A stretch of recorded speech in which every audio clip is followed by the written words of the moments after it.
మందిరం మీద మీకు నేను ఆ రోజు కొన్ని విషయాలు చెప్పాను. వాటిని మనము ఇంకొంచెం లోతుగా ఈరోజు చూడడానికి ప్రయత్నం చేద్దాం. కేవలం ఈరోజు మనము హెబ్రీ పత్రిక మీద ఇంకా పరిపూర్ణంగా మాట్లాడదాం. కొన్ని విషయాలు హెబ్రీ పత్రిక మీద మీకు ధర్మశాస్త్రం ఉందా లేదా, ఏ దాని మీద ఆధారపడాలన్న విషయాలు ఇప్పుడు కొంచెం రివీల్ అవుతాయి. కొంచెం జాగ్రత్తగా మనం గమనిద్దాం. రండి, 7వ అధ్యాయము హెబ్రీలకు రాసిన పత్రిక. ధర్మశాస్త్రము ఎంత గొప్ప ఎట్లాంటిదో, క్రొత్త నిబంధన ఎంత గొప్పదో మనకు స్పష్టత ఇక్కడ తీసుకుందాం. చూడండి, హెబ్రీలకు రాసిన పత్రిక 7వ అధ్యాయము 11వ వచనం నుంచి మనం చదువుదామండి. ఆ లేవీయులు యాజకులై ఉండగా ప్రజలకు ధర్మశాస్త్రము ఇయ్యబడెను. ఆ లేవీయులు యాజకులై ఉన్నప్పుడు ఏమి ఇవ్వబడింది అంటే, లేవీ లేనప్పుడు లేవీలు ఉన్నారా? మరి ఏముండదు. మీరు అవన్నీ అదే అక్కడ చదివేటప్పుడే ఇవి నేర్చుకోవాలి, మీ మైండ్లో తిరిగిపోవాలని. లేవీలు లేనప్పుడు ఏముండదు, ధర్మశాస్త్రం ఉన్నప్పుడు లేవీలు ఉంటారు, అంతే కదా. ధర్మశాస్త్రం ఉన్నప్పుడు లేవీలు ఉంటారు, ధర్మశాస్త్రం లేనప్పుడు లేవీలు ఉండరు. ఇప్పుడు లేవీలు లేరు. చదవండి. ఆ లేవీలు యాజకులై ఉండగా ప్రజలకు ధర్మశాస్త్రం ఇవ్వబడేను గనక ఆ యాజకుల వలన సంపూర్ణ సిద్ధి కలిగి ఎడలా. ఇది మీరు గమనించాలి. సంపూర్ణం అనేది మీరు అండర్లైన్ చేసుకోవాలి. అంటే సంపూర్ణమైనది ధర్మశాస్త్రము కాదు ఆన్సర్. ఓకేనా? ధర్మశాస్త్రం అనేది సంపూర్ణం చేయలేదు, సంపూర్ణమైనది కాదు. చదవండి. అహరోను క్రమములో చేరబడిన వారిని చెప్పబడక మెల్కీషెదెకు క్రమము చొప్పున వేరొక రాజకుడు రావలసిన అది అవసరమేమి? ఇదిగాక యాజకులు మార్చబడినడా యాజక ధర్మం సహా అది. ఇప్పుడు చెప్పండి, మరలా యాజక ధర్మం మార్చబడితే, యాజకులు మార్చబడినప్పుడు యాజక ధర్మం ఏమవుతుంది? మరలా ఎందుకు దేవాలయం కడతారు చెప్పండి? ఇప్పుడు మీరు దేవాలయం కడితే మళ్ళీ లేవీలు కావాలా లేదా? లేవీలు ఉంటే మరి ధర్మశాస్త్రం ఉండాలా లేదా? ధర్మశాస్త్రం ఉంటే మళ్ళీ మళ్ళీ ఏమిటి రావాలి? ఏం రావాలి చెప్పండి? మరలా ఆ యొక్క యాజకత్వం రావాలి. సంపూర్ణము చేయలేని ఆ యాజకత్వం వల్ల ఏం ఉపయోగం? మరలా దేవాలయం కడితే. ఓకేనా? ఇవన్నీ ప్రశ్నలు వస్తాయి.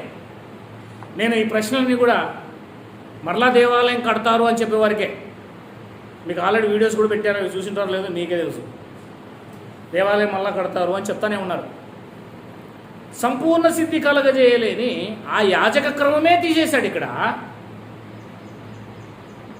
మరొక యాజకుడు వచ్చాడు, యాజకత్వం కూడా మారిపోయింది, సిస్టమేటిక్గా మారిపోయింది అని చెప్తాను. 13వ వచనం నుంచి, ఎవని గూర్చి సంగతులు చెప్పబడిన ఆయన వేరొక గోత్రములో పుట్టాను. అసలు లేవి గోత్రములోనే పుట్టలేదు. ఆ గోత్రములోని వాడు ఎవడనూ బలిపీఠం వద్ద పరిచర్య చేయలేదు. సిస్టమ్ మారుతుంది కదా. ఇక్కడ మన ప్రభు యూదా సంతానమందు జన్మించనుట స్పష్టమే.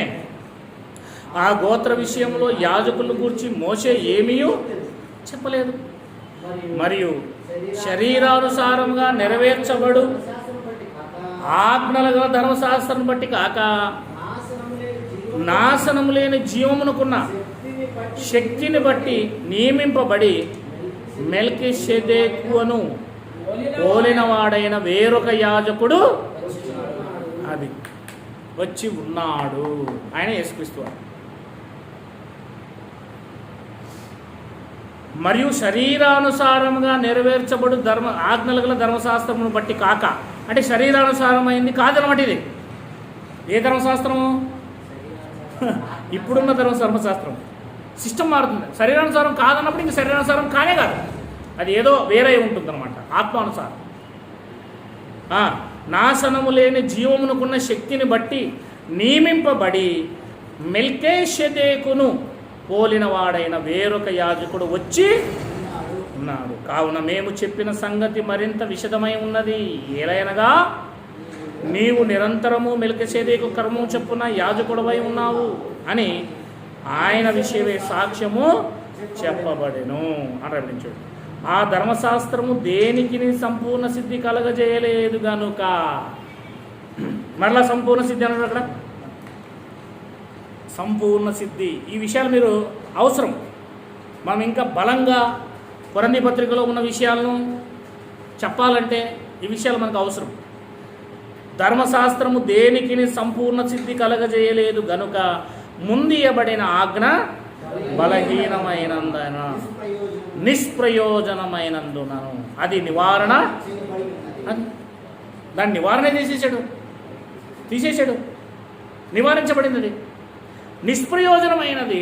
మళ్ళీ ఏం చేస్తున్నారు మీరు? దేవాలయం కడతారంట, మళ్ళీ లేవీలు బలులు కల్పిస్తారంట, ఎర్రపేలు కూడా దొరికాయంట. మరి నిష్ప్రయోజనమైనది ఏం ప్రయోజనం మళ్ళీ వాళ్ళు చేస్తే ఆ పని? ఈ కొంచెం జ్ఞానం కూడా హెబ్రీ పత్రిక చదివితే అర్థం కాలేదా?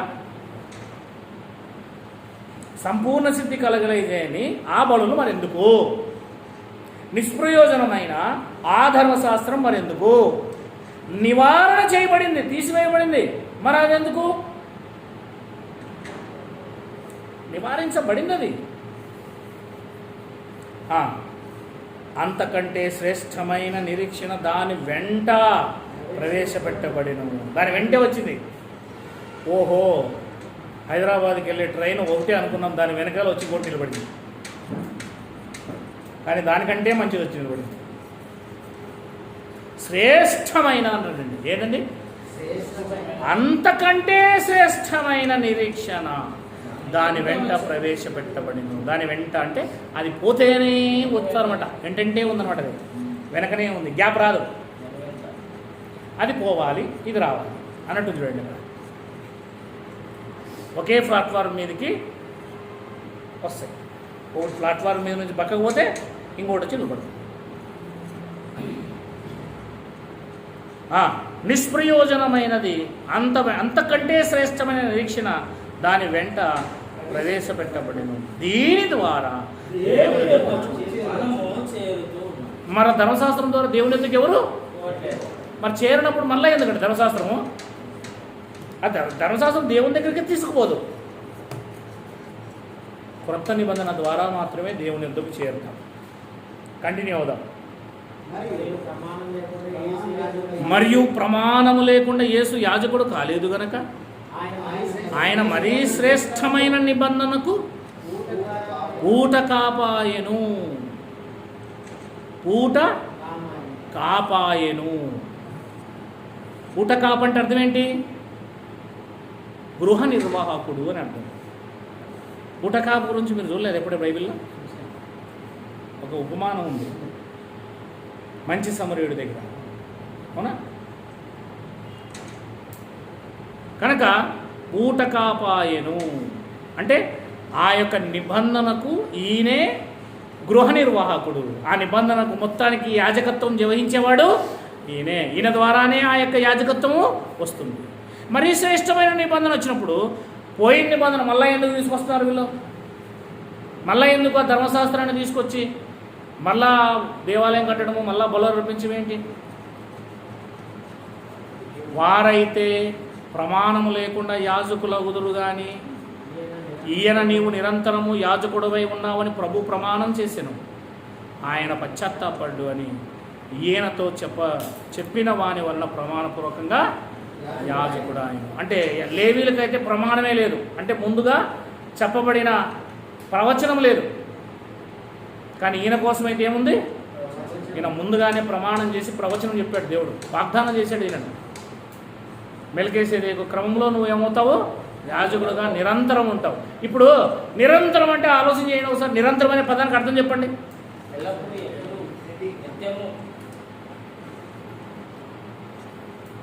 చెప్పండి. నిరంతరము అంటే ఏంటి మీనింగ్? నిత్యము, ఎల్లప్పుడు.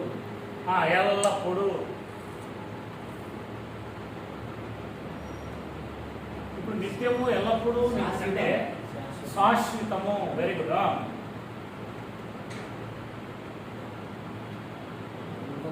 ఇప్పుడు 2025 అనుకోండి, జనవరి 1 అనుకోండి, యేసుక్రీస్తు వచ్చాడు అనుకోండి, వస్తున్నాడు అనుకోండి. ఇంకా కొద్దిలో కొంచెం ఆయన ముందు వచ్చినప్పుడు నేను దేవాలయం కడతాను, ఏం కడతాను, ఆయన వచ్చినప్పుడే దేవాలయం కడతాను వచ్చే మూమెంట్లో. ఇప్పుడు దేవాలయం కట్టాలనుకోండి, ఫర్ ఎగ్జాంపుల్గా వెళ్ళి దీంట్లో 7 ఏళ్ళు 3 ఏళ్ళు ఉన్నారా అంటారా కదా. మళ్ళీ బలువులు స్టార్ట్ చేశారు అనుకోండి, బలువులు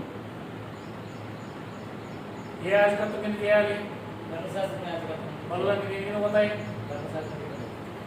అప్పుడు ఎవరు రావాలి, అప్పుడు నిరంతరం యాజకుడు ఈయన కొన్నాళ్ళు ఏం కావాలి, ఆపాలి కదా కాసేపు. 3.5 years అని ఏం కావాలి, లేదా 7 years చెప్పాను కదా, వాళ్ళు మాట్లాడుకున్నాం కదా, 2 రకాలు ఉన్నారని. ఈయన నిరంతరం ఏమవ్వాలి, కాస్త కామవ్వాలి, నిత్యము లేదన్నమాట. అప్పుడు ఆగాలి, అక్కడ ఉంది, అక్కడ నిరంతరము నిరంతరంలో కొంచెం ఆగుతాడు ఉందా, నిరంతరం అన్నప్పుడు యాజకత్వం లోకం ఎలా నాశనం అవుతుందంటే చెప్పండి మీరే, సృష్టి ఎలా నాశనం అవుతుంది. యాజకుడుగా ఉన్నాడు లేదు భూమి మీద, ఆయన 2000 సంవత్సరాలు యాజకుడిగా ఉన్నాడు. యాజకుడు నిరంతరము అవుతాడు అన్నప్పుడు, మనుషులు ఉన్నప్పుడే కదా యాజకులు అవుతారు, సంఘం ఉన్నప్పుడే కదా యాజకులు అవుతారు. మరి సృష్టి ఉంటేనే కదా, మనుషులు ఉంటేనే కదా ఆయన యాజకుడే ఉంటాడు. కొత్త నిబంధన నిరంతరం నిత్యం, ఆయన యాజకత్వం నిత్యం ఉన్నప్పుడు ఈ సృష్టి ఎలా నాశనం అవుతుందండి, మనుషులు ఎలా అంతమైపోతారండి. ఎవరు చెప్పాడండి మాట్లాడి, బైబిల్ అర్థం కాదు వీళ్ళకి. ఎట్లా జరిగి వీళ్ళకి కొంప నాశనం అయిపోవాలని చూస్తున్నారు అనమాట, సృష్టి అంతా నాశనం అయిపోవాలి చూస్తారు వీళ్ళు, అవునా లేదా. వీళ్ళకి తొందరగా వెళ్ళిపోవాలనుకుంటారు ఎక్కడికో, వీళ్ళకి ఇంట్రెస్ట్ లేనట్టుంది సృష్టి. కానీ సృష్టి ఈ లోకంలోనే బతుకుతారు. బతికేకేం ఎట్లంటారు, రేపు చచ్చిపో పాస్టర్ నువ్వు అన్నావు అనుకో, ఇంకా 50 ఏళ్ళు బతుకుతా అంటాడు, తొందరగా హాస్పిటల్ తీసుకోమంటాడు. ఇది పోవాలంటాడు, మళ్ళీ ఏమంటాడు, ఇదంతా ఇవి లైవ్ అయిపోవును అంటాడు ఆయన అన్నట్టుగా. నమ్ముతాం నిత్యము నిరంతరము ఎల్లప్పుడూ శాశ్వతము ఆయన యాజకుడు. లేవీలు స్టాప్ అయిపోయారు ఎక్కడ, క్రీస్తుకము 70 దగ్గర. ఇంక తర్వాత లీడ్లోకి ఎవరు వచ్చారు, క్రీస్తు వచ్చారు. మార్పు లేని యాజకుడు, మార్చేకి లేదు. మరి అలాంటప్పుడు మళ్ళీ ఎందుకంటే వీళ్ళు మారుస్తున్నారు ఇక్కడ, మారిస్తే మార్చుకోండి, మందేం పోతుంది, ఎవరో లేదా. అది ఇష్టం. ఈ బైబిల్ సరిగా చూడలేదేమో అనిపిస్తున్నాను. చదవండి 23. మరియు ఆ యాజకులు మరణం పొందుట చేత ఎల్లప్పుడూ ఉండ సాధ్యము కానందున ఒకరు తర్వాత ఒకరు వచ్చారు. చూసారా, ఈయన నిరంతరము ఉన్నవాడు గనక మార్పు లేని యాజకత్వము కలిగిన వాడు ఆయన. అంటే ఎక్కడా కూడా మార్పు చెందదు ఇంక యాజకత్వము, ఈయనే తీసుకుంటాడు. మళ్ళీ ఈయన వచ్చి ఉన్నారు, ప్రభా కాస్తాను 7 ఏళ్ళు పక్కకు పోతావా, మేము చేస్తామని అందరూ అలా ఉన్నారు వాళ్ళు, అంతే కదా. అంటే యేసుక్రీస్తుని వీళ్ళే ఏం చేస్తున్నారంటే పక్కకు జరుపుతున్నారు, మార్చేస్తున్నారు, అంతే కదా. మేము చెప్పినట్టు నువ్వు అంటున్నారు, అంతే మీరు చెప్పాలంటే. Very good. ఈయన తన ద్వారా దేవుని యొద్దకు వచ్చి వారి పక్షమున నిరంతరము జీవిస్తున్నాడు. అది కొన్ని రోజులు రెస్ట్ తీసుకోమంటారు అన్నమాట మనలో. గనుక వారిని సంపూర్ణముగా రక్షించుటకు అది సంపూర్ణత ఎవరిలో ఉంది, ఇప్పుడు క్రీస్తులో ఉంది. ఆయనే సంపూర్ణుడు, ఆయనే సంపూర్ణత కలిగిన వాడు. సంపూర్ణమైనదంటే కొత్త నిబంధన అంటే యేసుక్రీస్తు. ఇది మీకు అర్థం అవ్వాలి, సంపూర్ణము అంటే ఏంటో. Very good. 8వ అధ్యాయము 2వ వచనం చదువుతామండి. మనకు మొదటి నుంచి చదువుదామా. మేము వివరించుతున్న సంగతులలోని సారాంశమేదనగా, అంటే పైనుంచి ఏం చెప్పుకొస్తున్నామో దాని విషయం చెప్తున్నాడు ఇక్కడ. మీకు అర్థం కాలేదేమో, సరిగ్గా అర్థం చేసుకోండి చెప్తున్నాడు అక్కడ. మనకు అట్టి ప్రధాన యాజకుడు ఒకడున్నాడు, ఆయన అనగా పరిశుద్ధాలయమునకు అనగా మనుష్యుడు కాక ప్రభువే స్థాపించిన నిజమైన గుడారమునకు పరిచారకుడై ఉండి మరి డూప్లికేట్ గుడారమా ఇప్పుడు ఉండేది వీళ్ళదంతా? డూప్లికేట్ గుడారం. నిజమైన గుడారం అన్నప్పుడు నిజంగా గుడారమే కదా ఇది. ఎవరు? ఇశ్రాయేలు. ప్రభువే స్థాపించిన నిజమైన గుడారం. ఏంటా నిజమైన గుడారము? సంఘము. సంఘము. సంఘాన్ని స్థాపించింది యేసుక్రీస్తు వారు. సంఘం అనే దేవాలయం ప్రభువే స్థాపించిన నిజమైన గుడారమునకు. అదిగో సంఘానికే కదా యేసుక్రీస్తు వారు పరిచారకుడు. గుడారానికి ఏం పరిచారం చేయడు కదా ఆయన. పరిచారకుడై ఉండి పరలోకమందు మహామహుని సింహాసనమునకు ఆసీనుడాయుడు అంటే ఈయన నిజమైన గుడారంలో సేవ చేస్తాడు. వాళ్ళు దానికి జిరాక్స్ గుడారంలో సేవ చేస్తాడు. నమూనా అసలైంది అక్కడుంది, ఛాయారూపకమైన దాంట్లో వీళ్ళు గుడారంలో చేస్తారు. మళ్ళా నిజమైన గుడారం వచ్చిన తర్వాత ఛాయతో ఏం సంబంధం అండి? అవునా లేదా? చూడండి, నేను వచ్చాను, కానీ నేను వచ్చిన తర్వాత కూడా నా నీడ కావాలని కోరుకుంటే ఎట్లుంటుంది? నా నీడ కావాలంటే కోరుకుంటే ఎట్లుంటుందండి? నెగిటివ్తో ఎంతవరకు పని మనకి? నెగిటివ్ ఉంటుంది చూడండి, నెగిటివ్ ఫోటో కడిగేంతవరకే పని, ఫోటో తయారైనంతవరకే దాంతో పని. ఆ తర్వాత దాన్ని పక్కన పడేస్తాం. ఛాయ అనేది నిజస్వరూపం వచ్చేదాకా మాత్రమే. ఫోటో వచ్చిన తర్వాత దాంతో అవసరం లేదు, రియల్ ఎవరో అర్థమవుతుంది. మీరు చూడండి, నెగిటివ్లో చూడండి, మనకు కరెక్ట్గా కనబడతామా? అందరూ ఒక రకంగా కనబడతారు, అందరూ ఒక రకంగా ఉంటారు. దానిలో ఎంతమంది అన్న దిగు. నెగిటివ్ క్లియారిటీ లేదు, రియాలిటీలో క్లారిటీ ఉంటుంది. ఓహో, ఇతను అన్నమాట ఈ నెగిటివ్లో ఉండేది. ఇప్పుడు పాత నిబంధన క్లారిటీ లేదు, కొత్త నిబంధన ఏం చేస్తుంది? క్లారిటీ, నిజస్వరూపం అసలైంది ఏందో చూపిస్తుంది అనమాట. ఓహో, మనం గుడారం అంటే ఏమో అనుకున్నాం, క్లారిటీ ఏది కాదు. గుడారం దేవాలయం అంటే ఇది సంఘం అనమాట. అర్థమవుతుందా? ఓహో, మనం నెగిటివ్లో ఇన్ని రోజులు ఈ టెంపుల్ని చూసాము, కాదు దీని యొక్క జిరాక్స్, ఇది జిరాక్స్ మాత్రమే, ఇది నెగిటివ్ మాత్రమే. దీన్ని కడిగారు బాగా వేసుకోవారు, డాక్టర్ రూమ్లోకి తీసుకెళ్ళిపోయి బయటకు వచ్చిన తర్వాత సంఘం అనేది బయటికి పడింది. రియల్గా అర్థమైంది అనమాట. అలా అర్థం చేసుకోగలమా? అలా అర్థం చేసుకోగలగాలి. ఇంకా ముందుకు పోదాం. 8వ అధ్యాయం 7వ వచనం. 8వ అధ్యాయం 7వ వచనం. ఏలైనగా ఆ మొదటి నిబంధన రెండవ దానికి మరి లోపమున్న దాని యొక్క పరిచయంలోకే మళ్ళీ వెళ్ళిపోతారండి వీళ్ళు. ఈ దేవాలయం కట్టేవాళ్ళు దేంట్లోకి వెళ్తున్నారు? మాకు లోపమైనదే కావాలి, లోపమున్న బలులే చేయాలి, మేము లోపమున్న దేవాలయమే కట్టాలి, నెగిటివే కావాలి, మాకు అసలు వద్దు అంటున్నారు వీళ్ళు. ఆలోచన చేయండి, ఏమందాం మరి వీళ్ళని. రెండవ దానికి అవకాశం ఉండనేరదు అని చెప్పేసి అక్కడ 13వ వచనం. ఆయన క్రొత్త నిబంధన అని చెప్పుట చేత మొదటిది పాతదిగా చేసి ఉన్నాడు. ఏది పాతదిగా? మొదటిది పాతదిగా చేసి ఉన్నాడు. ఏది పాతగిలి ఉడిగిపోవునో అదృశ్యమగుటకు నివర్తనమగుటకు అని రాబడి కింద. అవునా లేదా? అవానిస్ అన్నాడు ఇంగ్లీష్లో. అంటే అర్థం ఏంటంటే పూర్తిగా మాయం అవడానికి అని అంటారు, తీసివేయబడడానికి అని అంటారు. తీసివేయబడిన దాన్ని మళ్ళీ తీసుకొచ్చి ఏం చేస్తారు? మళ్ళా కడతామని చెప్తున్నారు. అది సిద్ధముగా ఉన్నది. హెబ్రీ పత్రిక రాసేటప్పటికి ఇంకా ఉంది కనుక త్వరలో ఏమవుతుంది? అది తీసివేయబడుతుంది అని చెప్తున్నాడు అక్కడ. 9వ అధ్యాయం హెబ్రీ పత్రిక 9-10 వచనాలు ముగించేసుకుందాం 5 నిమిషాల్లో. ఆ గుడారము ప్రస్తుత కాలమునకు ఉపమానముగా ఉన్నది.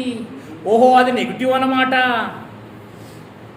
ఈ ఉపమానమును బట్టి మనస్సాక్షి విషయములో ఆరాధనకి ఆరాధకునికి సంపూర్ణ సిద్ధి కలగజేయలేని అర్పణమును బాలులను అర్పించుచున్నవి.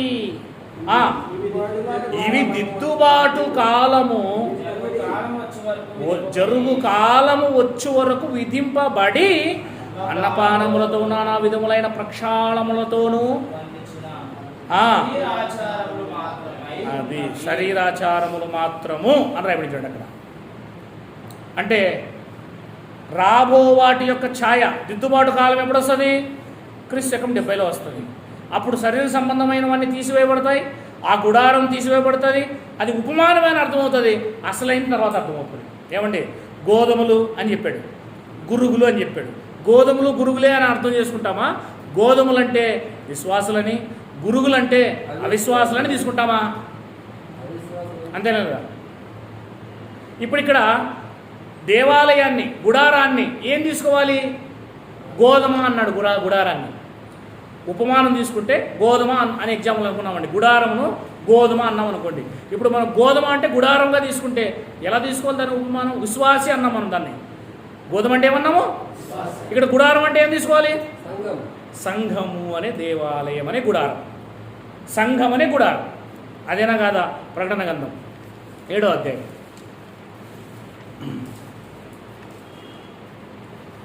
ప్రకటన గ్రంథం 7వ అధ్యాయం 15. అందువలన వారు దేవుని సింహాసనం ఎదుట ఉండి రాత్రింబగళ్ళు ఆయన ఆలయములో ఆయనను సేవించుచున్నారు.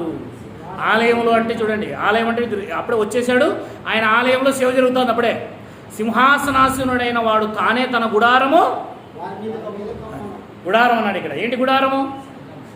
అది ఇక్కడ గుడారం అనే వాటికి మనం మరలా పాత నిబంధన గుడారంలోకి వెళ్ళకూడదు.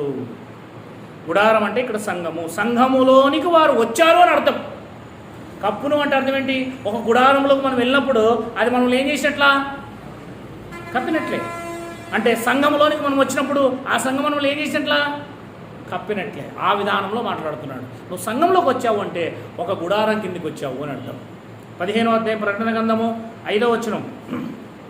అటు తర్వాత నేను చూడగా సాక్ష్యపు గుడారము సంబంధమైన ఆలయము పరలోకమందు తెరవబడెను. ఎక్కడ తెరవబడింది? అసలు గుడారం ఎక్కడ? రియల్ గుడారం ఎక్కడుంది? ఉపమాన సంబంధమైన గుడారం ఎక్కడుంది? భూమి మీద యెరూషలేములో ఉంది. నిజమైన గుడారం ఎక్కడ కనబడతా ఉంది? అది ఇంకో గుడారం పరలోకంలో కనబడుతుంది. చూడండి, ఏం తెరవబడింది? పరలోకమందు తెరవబడింది. ఆలయము తెరవబడింది అంటండి. తెరవబడిన అర్థం ఏంటి? ఎవరో అక్కడి నుంచి లోపల నుంచి బయటికి వస్తున్నారు. డోర్ తెరవబడిందంటే లోపలికన్నా పోవాలా, బయటికన్నా రావాలా? తెరవబడింది. చూడండి, అంతవరకు మూసుకొని ఉంది అర్థం. అప్పుడు తెరవబడింది. తెరవబడి ఏమైంది? 7 తెగులు చేత పట్టుకుని ఉన్న ఆ 7 దూతలు నిర్మలమును ప్రకాశమానమైన రాత్రిని ధరించుకుని రొమ్ముల మీద బంగారు దట్టి కట్టుకుని వారే ఆలయంలో నుండి వెలుపలికి వచ్చారు. ఆలయంలో నుండి వచ్చారు, పైనుంచి పంపబడ్డారు. అంటే ఇంక యేసుక్రీస్తు ఇక్కడ రాకడా జరగలేదని అర్థం. దేవాలయం ఎక్కడుంది? పరలోకంలోనే ఉందన్నమాట. అప్పుడు భూమి మీద ఇంకా దేవాలయము ఉంది. వాళ్ళు వచ్చిన తర్వాత, తెగులు వేసిన తర్వాతే కదా వీళ్ళు చచ్చిపోతారు, దేవాలయం నాశనం అవుతుంది. ఇది నాశనం కానంతవరకు ఆ దేవాలయం రాదు. వాడు తీసేస్తాను ఇంకొంటు రాదు. అంతేనే కదా? అప్పుడు ఆయన 4 జీవులు, ఒక జీవి ఈ యుగములు జీవించిన దేవుని కోపంతో నేను 7 పాత్రలు 7 దూతలకు ఇచ్చాను. అంతటి దేవుని మహిమయంతో ఆయన శక్తి వచ్చిన పొగతో ఆలయము నింపబడినందున ఆ 7 దూతల యొద్ద ఉన్న 7 తెగుళ్ళు సమాప్తం వరకు ఆలయం ఎవడూ ప్రవేశింపజాలకపోయిను. ఆ ఆలయంలోనికి ఎవరు ప్రవేశింపజాలకపోయినట్టు అర్థం ఏంటి? ఆ ఆలయంలోనికి రావడానికి ఎవరికి కూడా ఇంకా అర్హత లేదు, ఆగిపోయింది, రక్షణ ఆగిపోయింది. అంటే ఇది పూర్తిగా యెరూషలేము మీద కుమ్మరించబడుతున్న ఆ యొక్క ఉగ్రతా సమయం అన్నమాట. ఉగ్రతా సమయం. అప్పుడు ఇక రక్షణ ఎవరికి జరగలేదు, వాళ్ళకి శిక్ష జరుగుతుంది అక్కడ అని చెప్తాను. గుడారము చూసారా?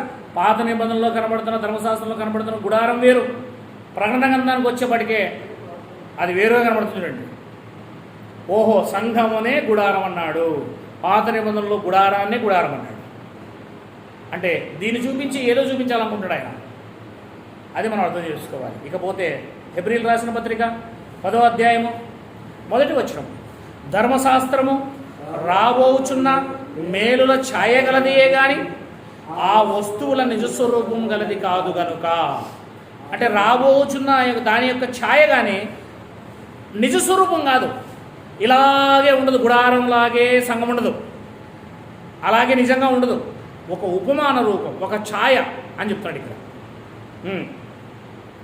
ఆ యాజకులు ఏటేట ఎడతెగకుండా అర్పించి ఒక్కటే విధమైన బలులు వాటిని తెచ్చువారికి ఎన్నడూ సంపూర్ణ సిద్ధి కలగజేయ. మళ్ళీ ఎర్రపేన్ తీసుకొని ఇప్పుడు పోయి వాళ్ళ పాపాలు క్షమించబడతాయా? యేసుప్రభు దగ్గర రావాలా? ఎందుకు? ఎప్పుడు ఏటేట తెచ్చారు ఆ వాళ్ళు చేసినంత పవిత్రంగా వీళ్ళు చేస్తారు ఈరోజు? చేయలేదు. కానీ ఆ రోజే అంత పవిత్రమైన బలులు, అంత పరిశుద్ధమైన యాజకులు, అహరోన యాజకుడు ఏంటి, మోషే ఏంటి, యెహోషువ ఏంటి, ఆ కాలంలో ఉన్న భక్తులు ఏంటి, ఈరోజు ఉన్న వాళ్ళు వీళ్ళేంటి, ఈ టెక్నాలజీ ఫెలోస్.